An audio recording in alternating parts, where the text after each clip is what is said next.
you're very welcome to this video in our series on Unit 4 for Leaving Certificate Business. And in this video today, we're going to start off on the section on ratios. So we're going to learn about the gross profit margin in today's class. So we're going to learn about what the formula is. We're going to identify which the formula is. We're going to calculate the gross profit margin, and we're going to analyse the trend of gross profit margin as well. So there are three types of ratios that you're going to learn in this course. There's profitability ratios, which we used to be doing in this video, liquidity ratios, and gearing ratios. So they're broken into those three categories, and you need to know which ratios fall into which. So today, we're going to be learning about the gross profit margin or the gross profit percentage. Two names, same thing, and they are a profitability ratio. Well, it makes sense. Profitability. Now, the formula for that is quite simply your gross profit over your sales multiplied by 100. You need to learn that off. That's not in any tables book or anything like that. That is a formula you absolutely 100% need to learn off by heart. Gross profit over sales multiplied by 100. Quite straightforward, really. So in an example question here, I'm telling you our sales is 400,000, our cost of sales is 300,000. We need to calculate the gross profit margin.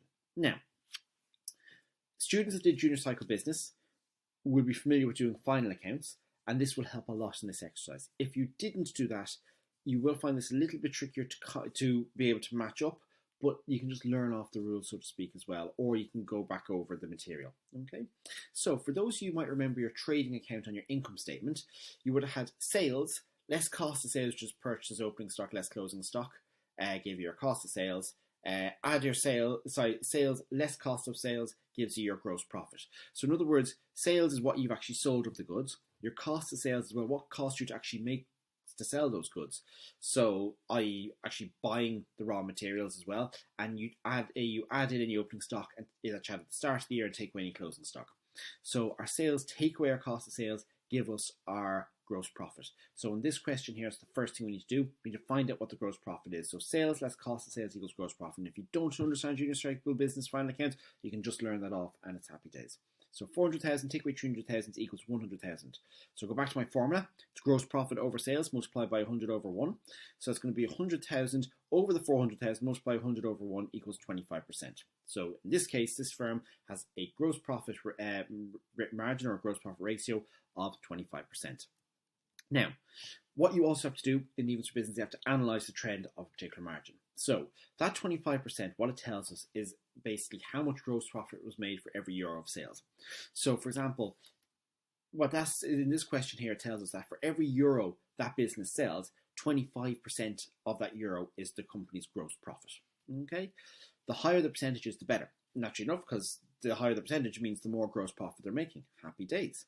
Can we judge the way we compare these or judge these is we compare it to the firm's previous year's figures.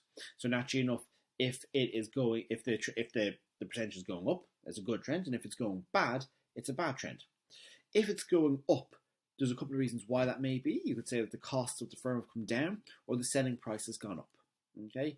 However, if the gross profit margin has decreased from the previous year, you could say that the cost of production or the cost of sales have increased. And we say cost of sales because that's the section in the gross profit margin. We look more as to why we say that when we learn about the net profit margin, but you have to say the cost of sales, not anything else. Cost of sales has increased. Okay. And what you're looking at there, you could be looking at the idea your purchases have increased because you break down what's in your cost of sales, your purchases have increased, or you've lost in stock. Now that could be due to theft or obsolescence or anything else.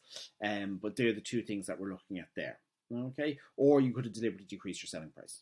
So folks, now we've looked at what the gross profit margin formula is, how to calculate the gross profit margin, and the trend of the gross profit margin. Okay, hope that all made sense. If you have any questions, ask down below in the comments. If you enjoyed the video, give it a like wherever the thumbs up button is down there somewhere.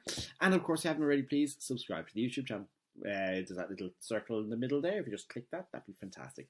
Thanks very much for watching, and see you in the next video now. Bye now.